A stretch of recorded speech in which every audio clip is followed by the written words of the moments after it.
আসসালামু আলাইকুম। কি অবস্থা? কেমন আছেন সবাই? এই যে আজকে আমাদের এই জায়গায় একটা মেশিন নষ্ট হয়ে গেছে। যে মেশিনটা কালিং করার যে মেশিনটা, এতে ২ জন লোক আমি ছিল এক উপরে। দুঃখী থেকে প্রবাসী, অনেক উপরে আমি এক দুঃখী ঠিক প্রবাসী, করার জন্য। নিজে হাজার দুঃখ দেখেন সইয়া মেশিন নিচে পরিবারের অলরেডি মুখে ফোটাই নিচে আছে হাসি। অনেকে।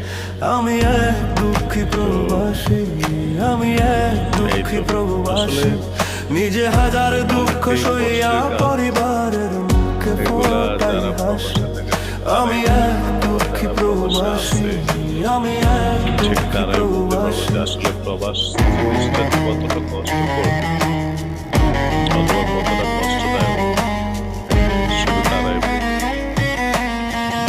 তো যাক, আলহামদুলিল্লাহ, আল্লাহর কাছে লাখো শুকরিয়া। পাথর সমান বোঝা বইয়া এবং লাখো শুকরিয়া হওয়ার কাটছে কারণ একটাই, আমার যে বেলা। আসলে আমাদের পরিশ্রমের টাকা দিয়ে আমাদের ফ্যামিলি চলতে পেরেছে, তার কারণে আল্লাহর কাছে অনেক লাখ শুকরিয়া। আমি আপনাদেরকে ঝুম করা দেখাইছি।